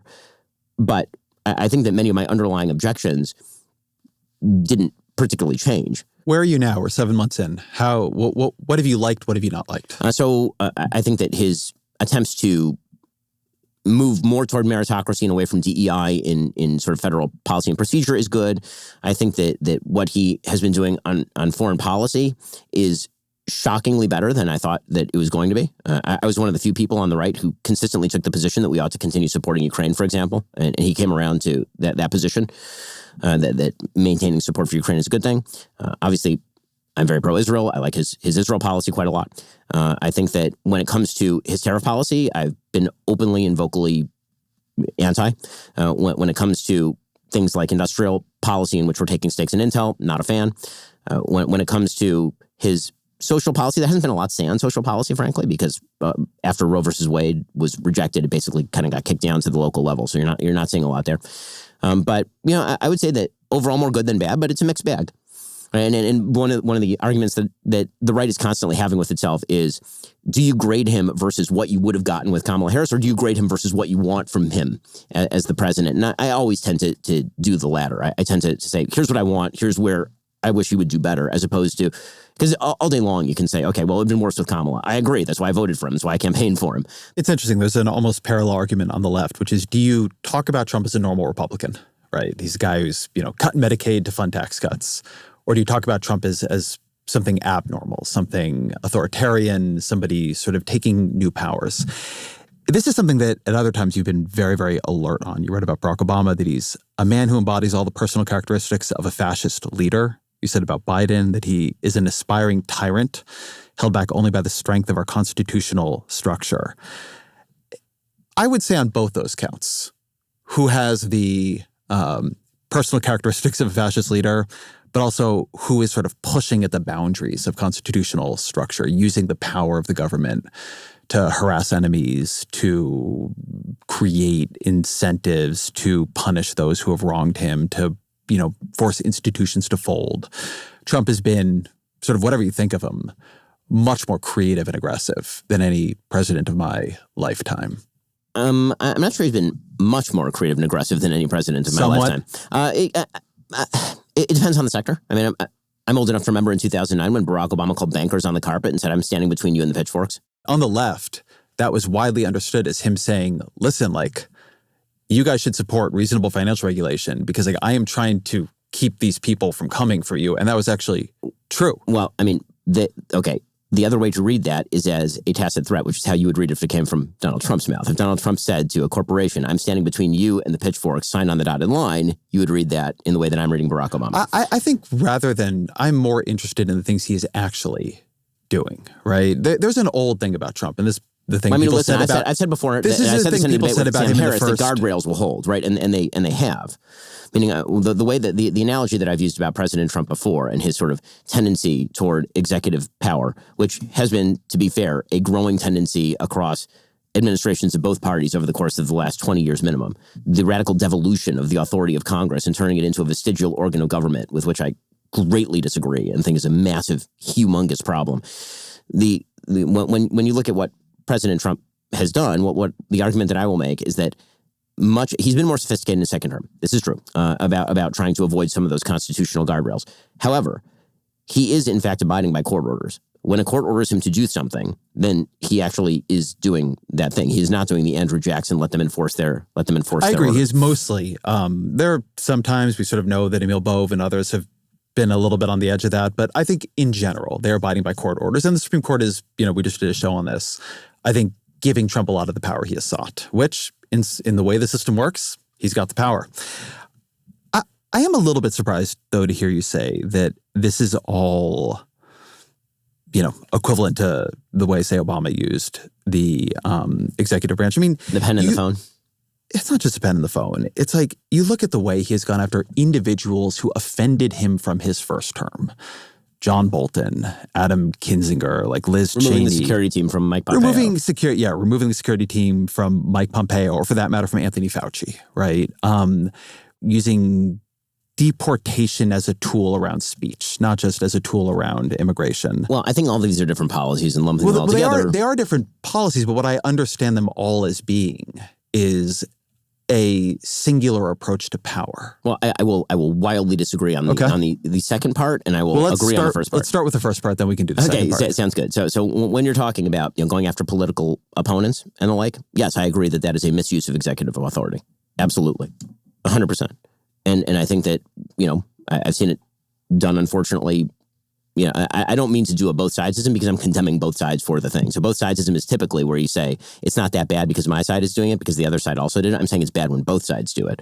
And so I try to hold steady to the idea that when the IRS cracks down on conservative nonprofits under Barack Obama, and I know that happened to people, I know people to whom it happened, that is a major problem. And it is a major problem when the President of the United States unleashes law enforcement on his political opponents.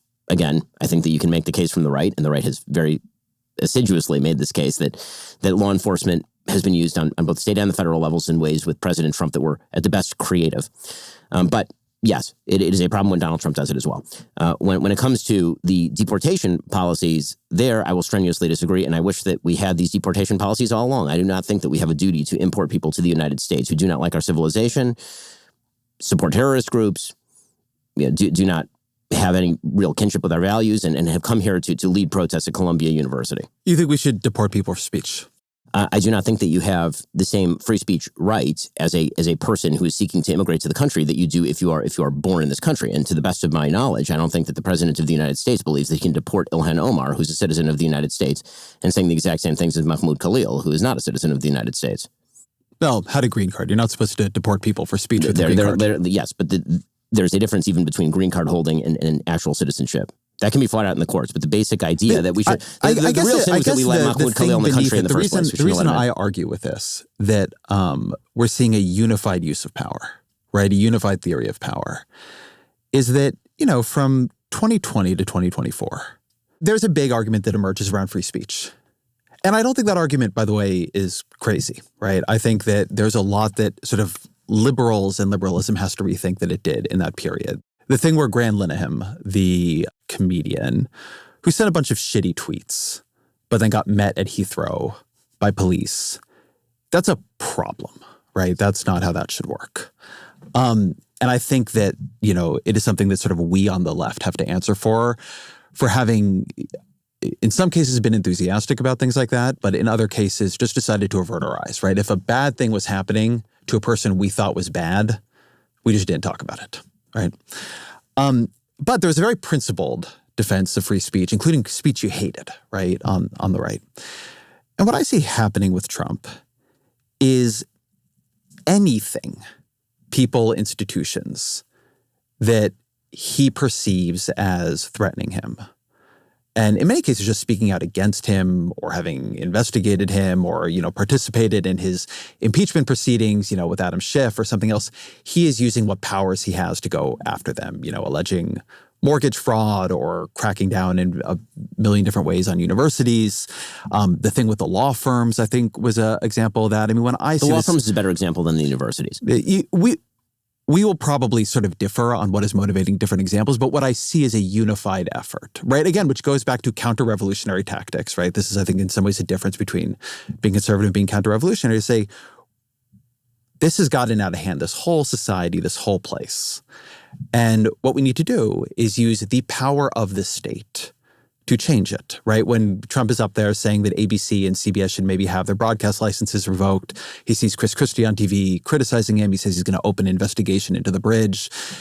It's different powers in different cases, right? They're being very, I think, creative. But it is, to me, extremely unified approach to how do you use the federal government to chill what people are willing to do. And by the way, as a reporter, right, we now have the experience, and many, many people in the profession have talked about this, of sources who are doing nothing wrong, who are just, they're just experts on a thing. I don't want to get quoted anymore. I don't want them to come after me, right? The chilling effect is there. It's happening. So I think that it turns into both sidesism really quickly here, because it really does. But I lived through the Obama administration, and there was significant concern about, the possibility they're getting an IRS audit. If the right would make the argument, I think fairly coherently that the mechanisms of law enforcement, particularly in the state of New York, were used against Donald Trump directly. I think in the state of New York, that was actually true, right? The thing, I said this at the time, I didn't think that was a good case. I thought the case in Georgia was a good case. I thought the state of New York case. The D.C. case was not a good case brought by Jack Smith. That indictment was deeply flawed. I could go either way on the D.C. one, but I agree on the New York one. So, again, I think that when we talk about, and I've said it multiple times now, when we talk about the grand centralization of power in the executive branch, I think that the idea from some parts of the right is turnabout is fair play. And I tend not to agree with that. But I also think that if there is a gun in the room and then you forswear the use of the gun and the other guy's going to use it, then you look like a fool. And so what we really need to do is have an agreement to go weapons down. And instead what's happened is that it's basically politics is blood sport. And I think that you're now getting this on pretty much all sides. And there's sort of a pendulum movement to politics that is incredibly dangerous. I mean, I think that, oddly enough, we could be living in an era where we see Donald Trump as holding back the thing that comes next. Meaning, I think things could get a lot worse. I think there are a lot of people on the left who are like, things can't get worse. Well, they say it always goes darkest just before it goes pitch black. So my grandfather had a joke, and I've checked it in my family, that I remember it right. It's the only joke I remember. It's a very Jewish joke, where he said, a guy goes to the doctor and says, "Doctor, I don't know what to do. I'm sick. My wife left me. I lost my job. Like, help." Doctor says, smile. At least things can't get worse. So the guy smiled, and then they got worse. Yeah, exactly. So it's a scary thing for me to hear you say that you think Donald Trump could be holding back the thing that comes before. I will probably disagree with you, right? I don't think we're going to bridge this chasm on some of the individual things. Like, I looked into, at that time, the question of the IRS and the Tea Party nonprofits, and my reading Inspector General's reports and other things was that there wasn't much there. But I think there is something different happening here. There is something to structures that operate through a system, can be challenged. There's an Inspector General report on what's actually happening at the IRS from somebody independent, versus getting rid of the Inspectors Generals, getting rid of the JAGs, getting rid or pushing the career prosecutors who are taking down Eric Adams to resign because you want Eric Adams in your pocket as opposed to facing court challenges. I think we're crossing lines we're going to really wish we hadn't crossed, like masked men in the streets. You need ICE, right? ICE has a role in the system. But it shouldn't be masked men who refuse to identify themselves or authority, etc. I guess the question I have for you, because I reckon, I'm not trying to get you to hold my position, but what's a red line here? When would you say to me, you know what, we entered something different? Well, I mean, I think we already entered something different. The analogy that I've used for President Trump is that I think that the right has a very different view from the left, because the left sees Donald Trump standing over the body politic, prone in the street with a knife in its back, and they say, well, Donald Trump is the murderer. He killed politics. Everything was basically working fine. Donald Trump came along, and he's the guy. You can see he's standing right over the body. There's the knife right in the back. And the right says, no, he's the coroner. He came over here. He noticed the body was dead, and there was a knife in it. And he noted that the body was dead. Now, I think that he doesn't get credit for fixing it. I don't think the president has relegated power back to its proper channels of authority. But I think that nor wants to. Yes, I don't think that he desperately wants to go back to Congress for things. But again, I think that we have been in a different era of politics for a while here, and I think that the pretending that the thing that's happening is only happening right now, and it's brand new. Yeah, I get that. I think that's not true. I wrote a book about polarization. I was on your show for a book about polarization, that I published in early 2020. Easy to remember because the tour got bisected by COVID. But look, you got Lisa Murkowski, Republican senator, saying, We're in a time and a place where I don't know. I certainly have not. I have not been here before, and I'll tell you, I'm oftentimes very anxious myself about using my voice because retaliation is real. I guess, again, the question I'm asking is, at some point, I'm not telling you that there was not escalation over time. There has been, right? And there was, liberals saw this George W. Bush this way. I understand, and I'm not trying to get everybody to tell the same story about politics. It's actually sort of core to my politics that they're just going to be different stories. But you can escalate to a point where something tips. So, well, and that's sort of what I see happening here. I mean, I guess I'm asking you, if you don't see it as having happened yet, when would be the thing where, like, instead of the book being, well, there are lions and scavengers, and my hope is Donald Trump is like getting the lions out, you're like, oh shit.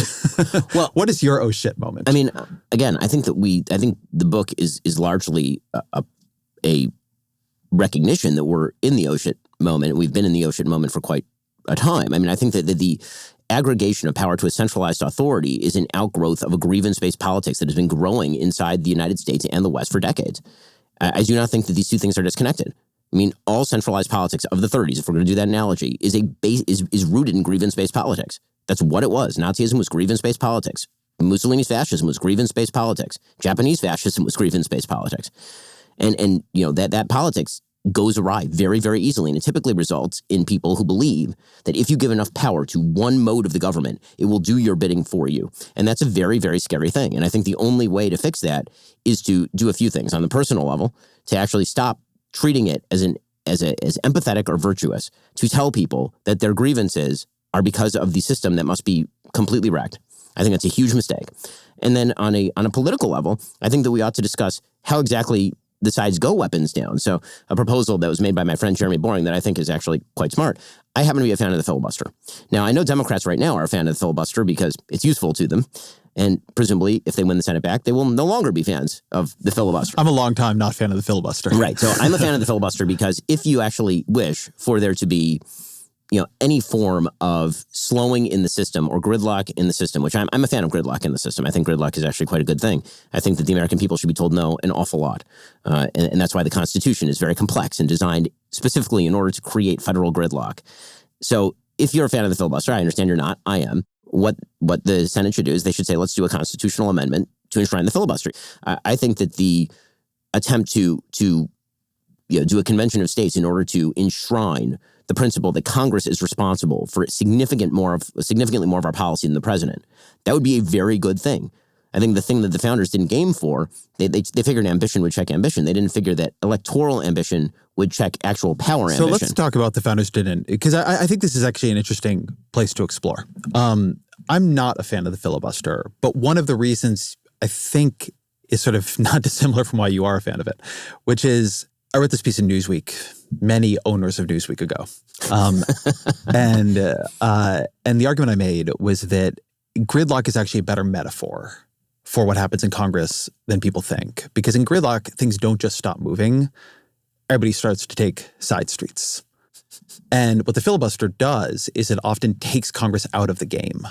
But the pressure in the party, whatever the governing party is, pushes towards the executive branch, right? So to do this on the Democratic side, right, you get 59 votes, but not 60 for Dreamers.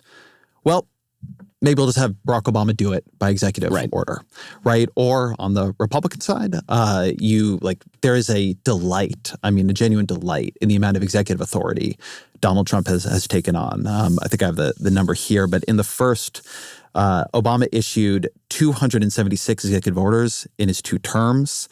Trump did 220 in his first term, and his second term is already at 198. Right. So as Congress gets more gridlocked, what we see is an expansion of executive power, which I actually think is dangerous. One of the reasons I would like it to be easier to pass things in Congress is I think it would push things away from the executive. So I'm not a fan of your filibuster thing because I don't think the filibuster works the way people think it does. Well, the reason I like the filibuster is because I think it ought to require large-scale consensus to make large-scale change in the country. And I don't know that 51 votes in the Senate and 218 votes in the Congress and the presidency is enough of a consensus in America to do large-scale change. And you will end up with policy swinging wildly side to side. I understand, but I guess the counter-argument I make on this is that when the country feels that problems are not getting solved, it creates pressure for somebody who will solve them one way or the other, right? And so you got to make sure, when you said the country should get told no all the time, I'm not sure the politics you get after a long period of that is actually a healthy one. But let me give a different one of this, right, that I think about a lot. I think the stakes on the Supreme Court have gotten way too high. And I think it's weird that you have lifetime appointments, so you don't have a predictable pace of retirements. Then you have people staying, trying to hold on when they're, on death's door for years so they can get a congenial replacement from a president of their own party. There have been proposals that you want to create a balanced court. And this goes to, I think, a pretty deep idea about what it would mean to not disarm, but try to fix one of the deformities of the system, which is the framers didn't expect highly nationalized political parties. They didn't expect political parties at all. So our system doesn't do anything to deal with political parties operating cooperatively across branches, breaking the intra-branch competition that was supposed to have ambition check ambition. So you could do something say the Supreme Court was going to have 5 Democrats and 5 Republicans on it at all times. We have commissions like that. And as such, then you don't have this problem that it becomes like the most valuable thing in the world, worthy of all political warfare, to stack it. Although the legal realist argument will be that you'll end up with preference-based politics anyway. And so even if you have 5 Democrats, 5 Republicans tend to be worse at nominating justices than Democrats do. And so, 1/3 of the justices that they've appointed over the course of the last few decades have ended up voting with the liberal camp in the court. And so that doesn't solve your problem if you're a Republican, for example. I mean, the real thing that the founders did not game for, put aside everything else, the biggest thing they did not game for was the insane growth of the centralized government. If the founders looked at the size and scope of the federal government today, they would be absolutely shocked and appalled. Appalled. The federal government was tiny when it was created. The only question was it going to be tiny or even tinier when it was created? You could literally walk to the White House and just get an appointment with the President of the United States. And so the thing they didn't game for was that all this power would accrete to the federal government, and then from there it accreted in the executive branch. And so, that obviously has been a mistake. And the proposal that I've made to my Democrat friends is, you don't like when Donald Trump is president because you believe that he's exerting authority in ways that you don't like and it's affecting your life. I don't like when Joe Biden's president because I believe the exact same thing about Joe Biden. It'd be awesome if I lived in Florida and you lived in New York and we got to elect these things called governors. And you could even live in like a local area that better reflected your politics. And we could do fewer things at the national level, like the Constitution originally intended. And then you could do your politics at the local level. It would be amazing, right? This whole subsidiarity thing, genius idea. It turns out that Montesquieu totally had it right. And that when you try to take a country of 340 million people and create a unified, the people demand policy, what you end up with is essentially a blood sport politics in which whoever controls the government gets to point the gun at everybody else. And then people get mad. And then the next guy comes in and does the exact same thing. And that's a very, very dangerous politics. I guess there's an interesting way that's very, very pessimistic. Because I'd say 2 things. One is that that's what the founders. That's literally the founders were pretty pessimistic. They were at times, right? There's a lot the founders didn't see, and people say, well, if you plop the founders here now, they would have absolutely this opinion. I'm always very skeptical. Who knows what Alexander Hamilton would think about anything? Alexander Hamilton would certainly not be in favor of the executive branch of the federal government issuing thousands of pages of regulation every single year. That would be shocking. We would have to see Alexander Hamilton raised in this time. But going away from sort of ventriloquizing the founders, I think there's a good argument for more localism and more federalism. At the same time, I don't notice that people are much, much happier, right? People don't. Right now, the Trump administration is saying they might declare a national housing emergency in the fall, which I think is a very funny line, right? It's a huge emergency in the fall. I'm not a fan of emergency declarations. But it's because people believe that the housing markets, which are heavily locally controlled, have become very, very broken, right? So in a country of 300... Don't elect a socialist here. Well, listen, I wrote a whole book about fixing it. I know you did. But the socialists and nationalists are different. Yeah. Like, I am actually on one level here where you are, which is we are going to have to find some pathway forward to de-escalation, right? I think if the lesson the left takes from these years is we'll see how hard they went, we have to go 30% harder, it's going to be a mistake. Like, I think we are seeing, my view is, we are seeing the way this whole thing can break. The whole experiment can break. We're getting too close to genuine violence in the streets for my liking. But I think it's going to be very, very, very hard without trying to figure out some way to say, okay, we have these political parties competing. We have to create spaces where people feel represented even when they are out of power. And I think the problem with saying, well, it'll just be that Florida is its complete own polity and California is its complete own polity. So there are a lot of Republicans in California, man. You were one of them. And then I left. There are a lot and then I left. I don't think that's the way we want to live in community with each other. Just get the hell out. I mean, I'm not so sure that's true. I mean, truthfully, I'm not sure that's true. I mean, again, I think that people... Not a national divorce, but national separation. I mean, localism is what we used to call it. I mean, again, like treating it as though the idea of localism wasn't you move away from everybody you disagree with. I mean, it kind of was. That's how the United States began. I mean, that's literally the foundation of the United States. I mean, I've read the founders too, man. That's not what we wanted for ourselves. We thought we were going to live in a community that had a deep set of virtues exhibited by the citizens in order to live together in something that would be diverse and complex. Yes, but the point is that it was state and locality based identity before a national identity. I mean, that was very clear. Yes, that is true. And so, you know, I guess the case but that I'm making that is ideological. But I'm not sure that that's an ideological thing, or that it has to be an ideological thing. I mean, I think that one of the big problems is that when you critique political parties are like John Dillinger. Right? They rob the banks because that's where the money is. Okay? And so if you're a political party and you want to control the federal government, you need to unify your own party. And so what we've seen over the course of the last 5 decades particularly is the radical homogeneity of the political parties emerge. And so, you know, my proposal is, what if we throw the ring into the fire?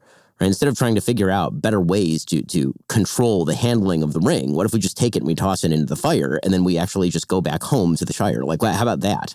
Yeah, I think the part of the place where I go off of that is that, unfortunately, I don't believe there's a fire.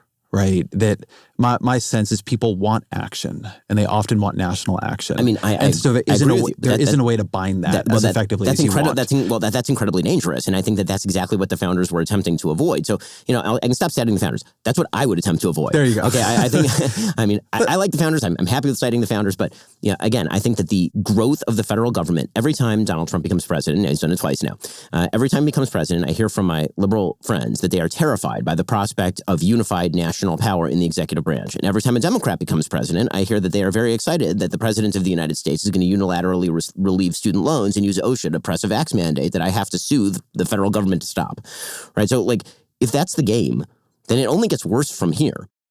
In today's super competitive business environment, the edge goes to those who push harder, move faster, and level up every tool in their arsenal. T-Mobile knows all about that. They're now the best network according to the experts at Ookla Speed Test, and they're using that network to launch Super Mobile, the first and only business plan to combine intelligent performance, built-in security, and seamless satellite coverage. That's your business supercharged. Learn more at supermobile.com. Seamless coverage with compatible device in most outdoor areas in the U.S. where you can see the sky. Best business plan based on combination of advanced network performance, coverage layers, and security features. Best network based on analysis by Ookla Speed Test Intelligence Data 1H 2025. You like what Trump is doing on immigration.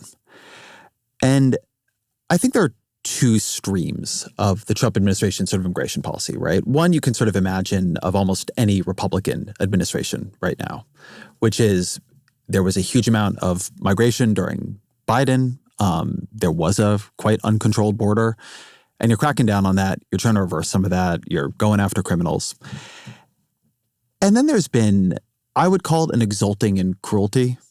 There's been sending people to El Salvadoran prisons and Kristi Noem posing in front of a bunch of like human beings in a cage. There's been the tweets and memes of, you know, a Studio Ghiblified immigrant woman weeping as she's deported by presumably border agents.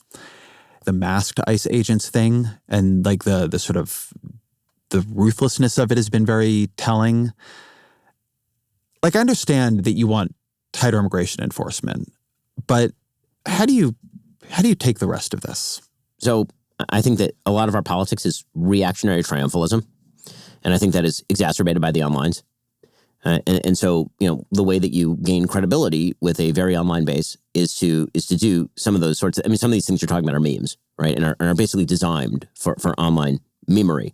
As far as the actual immigration policy, which again, I think is a different thing, I think that a lot of his immigration policies are quite popular with the American people. But if the idea is that you're trying to detect in sort of the policy, the animus, as opposed to saying that there are particular political figures who may be trying to make political hay by sort of posing in sort of kayfabe fashion, I think that's an overread. It's funny. I take these things as much more connected. I mean, I understand this is part of the policy, right? If I were to try to defend the Trump administration on this, and I am not a fan of the Trump administration on this, I would say that, you know, to take the line from Adam Silver, the cruelty is the point, that it's a signal being sent.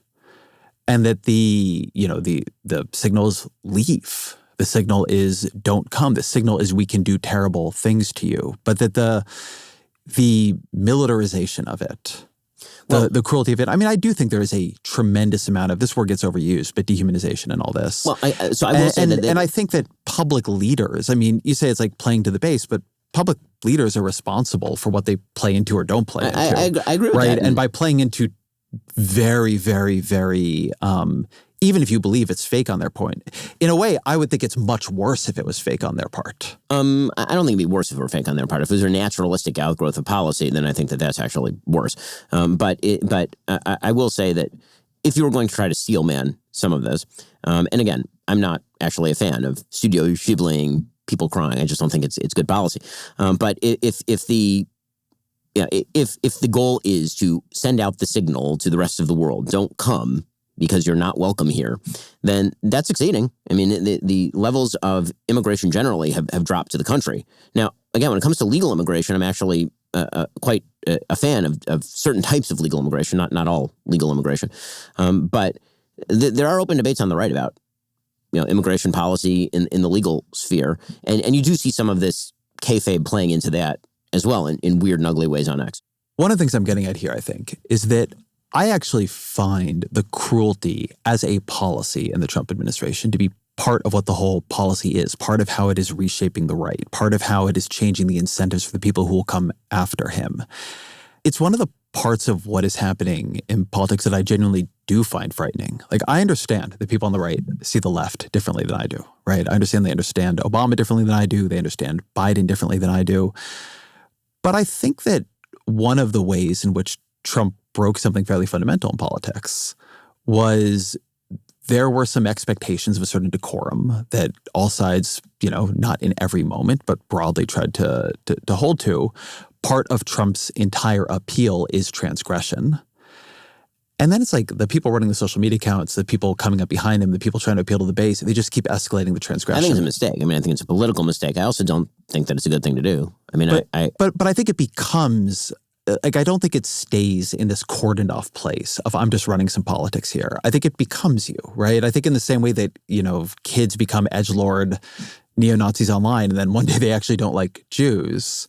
I think participating in this kind of politics is genuinely dangerous. If only because you have to defend that you did it, and it's easier to defend if you did it if you begin to start really believing it. I'd use the word ugly and immoral rather than dangerous, just because I try to reserve dangerous for like actual dangers. But if you're saying that it could lead to something worse, sort of in the way that you're talking about, then sure, I am not a fan. I do not like that. I think that it is a problem. And I think that it is infectious, meaning that because it's transgressive and because it's fun, it has made its way over to all sides of the aisle. I don't think it's unique to the right. I mean, I think that you see it on the left as well. And failure to recognize that it's a problem across the board means that there's not really a way to stop it. So yes, I would prefer that stopped. I do not think that it is good for the soul. I do not think it's good for the body politic. I think that a politics that says that when we have to do hard things, that we should at the very least treat them as hard things. Yes, we're determined to do them. Yes, it's important that we get this done. Yes, it's important to take criminally illegal aliens and deport them. Does that mean it's important to have a picture in Studio Ghibli of the person crying? Probably not. Unless you can show me that there's a calibrated reason for doing it, I tend to agree. When you said there's a world that you worry about, where actually Donald Trump is the guy holding back the next thing. Sure. Right? That one day, Bill Clinton, Republicans are not a fan of Bill Clinton when he was around. Now we look back at him. Now you look back at him with quite a lot of fondness. Yeah, well, at least the second term, right? Well, for reform, good. What is the world you're imagining there? What is the world like? Paint the nightmare here for the liberals, where Trump is actually the thing holding back the thing they're really going to come to. Well, fear. I can paint you for the liberals and then for the conservatives. Okay. So for the I'll do the conservatives first because I have a home rooting interest. So the nightmare for conservatives is the economy goes south. An AOC Mamdani-style candidate runs on the basis of oligarchy, says that the Trump administration has enriched itself, says that billionaire... Correct. A lot of crypto money flowing into that administration right now. I've made that case on my program, actually, that the systems are totally broken. We need to elect somebody who is going to break the systems even further and then going to reunify them in a very, very centralized way. And so what you end up with is an extraordinarily far-left president with all the executive power that President Trump has exhibited, but expanding it even further than that with solidified control of Congress behind them. And so that's the nightmare scenario for conservatives, is President AOC with a unified Democratic And what do you Congress. imagine that president doing? Well, I think... Or what do you fear that president doing? Radical revision of free market economics through regulation. Yeah, I could see a world on the foreign policy front where a far-left president decides to basically surrender not only to a multipolar world, but to an America last world in which the United States takes not only a non-muscular role in the world, but a sort of repentant role in the world, which I think would be wildly dangerous, not only in terms of security, but in terms of global commerce. An unwillingness, I think, increasingly to listen to the Supreme Court. I do think that the breaking point, the one breaking point that everybody has stopped short of, including the Trump administration, as we've discussed, is just saying to the Supreme Court, screw it, we're doing what we want, right? I do think that we are on the verge of somebody trying to challenge that. Yeah. Right. And I think that when that happens, that's like all hell breaks loose. If Supreme Court orders do not hold, then you could see the kinds of crackdowns on free speech that you see in Great Britain or that you've seen in Canada. You could see a restoration of particularistic regulations designed to benefit certain groups explicitly at the expense of other groups. Right? All of this, I think, would be really quite terrible. Yeah, right now, people on the left are worried that Trump doesn't care what Chicago wants, but this is one of the reasons why I'm not actually in favor of the president violating the Posse Comitatus Act. It's one thing to back up ICE in pursuing some legitimate federal interest. It's another thing to police crime in Chicago, even if you don't like crime in Chicago, which nobody likes crime in Chicago. So that's sort of the nightmare scenario from the right. The nightmare scenario from the left, it depends on where you are on the left, because again, there's a horseshoe theory where some of the left agrees with some of the right. So I'm kind of giving you the nightmare scenario from my perspective on both right and left. For a mainstream Democrat. For a mainstream Democrat. Where Donald Trump turns out to not be the worst thing behind the door. Right. I think that, you could probably describe this better than I would. Think of a Donald Trump unbound by the Supreme Court. Think of a Donald Trump-like character, because again, I agree with much of his agenda, but imagine the agenda that you hate most, but being effectuated by the executive branch completely without any sort of checks and balances. What would that look like to you? I can tell you that as a traditional conservative who is, hawkish on foreign policy, many of the worries that I have about the left apply also to the right. Right? I think that there's a world where the next thing that arises on the right is a sort of conspiratorial, grievance-based politics. I was going to say that if I were going to do it, I would say that Donald Trump, whatever his views, whatever moment he thinks America was great in, the thing that has emerged behind him, you would know what it's like to be young on the right now better than I would. But when I talk to a lot of people I've known on the right for a long time, they seem pretty concerned, even the populists, about what it's like being a 23-year-old rightist in the YouTube comments, right? That there's a real sort of rise of the Groypers, of Nick Fuentes, of, that we've moved from a decade ago, we might have talked about Yuval Levin. It's like a central intellectual right figure. And, we've moved to Bronze Age pervert. And that Trump does not come out of an ideological hothouse. No, he does not. He has his own intuitions. This is right. People coming behind him do. I totally agree. This I actually very much agree with. So I think that the president, what's unique about Trump, and this is why whenever people are talking about him as sort of like the crisis level figure, oh my God, he's going to be... Donald Trump is non-ideological. He is effectively a pragmatist. Well, the way that I have described him before is that he is heterodox but reactive to circumstance. So, for example, as I said earlier, I've been a supporter of continuing to fund Ukraine.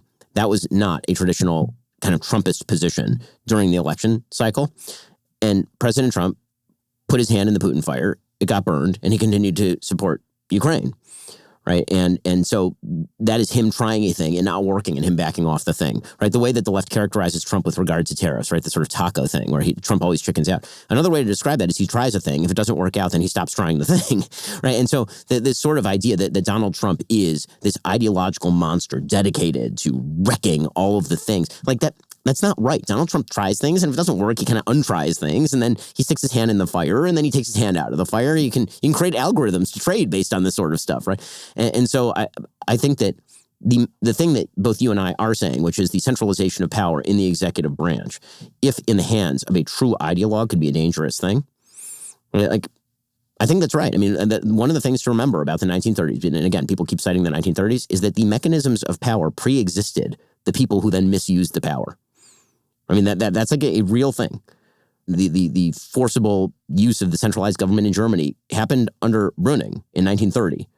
It was Franz von Papen who was getting rid of the powers of the various principalities in Germany before the actual centralization under Hitler in the final Enabling Act in 1933. These sort of bizarre misunderstanding of history in which, like, there's one bad guy and nothing led up to the bad guy is not right. And I fear that we're coming to a point where the dominance of a grievance-based politics, and this is why, as you say, I am assiduously avoiding right and left in this book, because of this.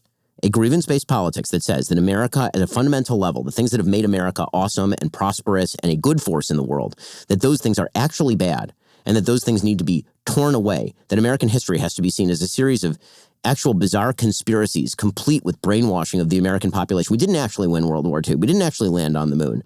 Was America actually founded on slavery and not on the basis of the Declaration of Independence?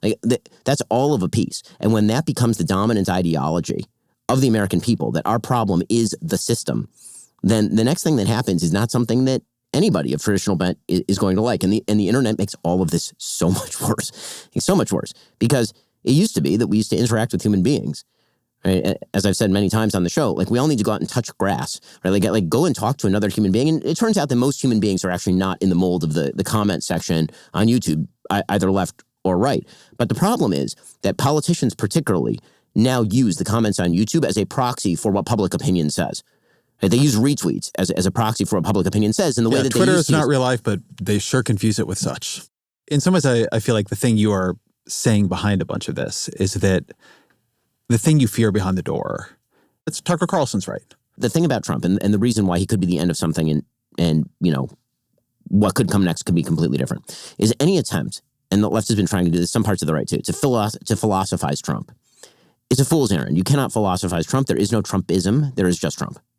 Right? There is no Dana, only Zool. And so what you've seen is an attempt to turn Trumpism into a theory of economic disempowerment, right? Which I think is actually quite wrong, because Donald Trump quite likes hanging out with, as it turns out, people in Silicon Valley and crypto bros and people who he thinks of as innovators. But at the same time, he'll yell at China about how our manufacturing base is being emptied out. He, as you say, he contains multitudes. But I think that whatever comes next is not going to. I think it's a good place to end. Always our final question. What are 3 books you'd recommend to the audience? So Marian Tupy has a great book called Superabundance. It's not meant to like overcome your abundance book. It preexisted your book on abundance, in which he discusses sort of the progress of economics over time. And I think it's a really important book because I think it's important that we be grateful for our civilization. And I think that we be accurate about the great positive movement in economics that has actually happened over the course of the last 40 years. And one of the great kind of grievance-based culture points and economics points is the idea that you're worse off than your parents were, your grandparents were, and it's just nonsense. It's not true. So Superabundance by Marian Tupy is I think, a really informative and useful read. Again, I'll go classical here. I think that Democracy in America by de Tocqueville is still the best description of what America is and in many ways ought to be. The Mansfield translation is the best version of it. It's really terrific. And maybe I'll go with The Constitution of Liberty by F.A. Hayek, which is not a complete statement of kind of where I am politically, but I think that it is a good statement of the evolutionary basis of liberty and why checks and balances are necessary in order to preserve that liberty. Ben Shapiro, thank you very much. Thanks so much.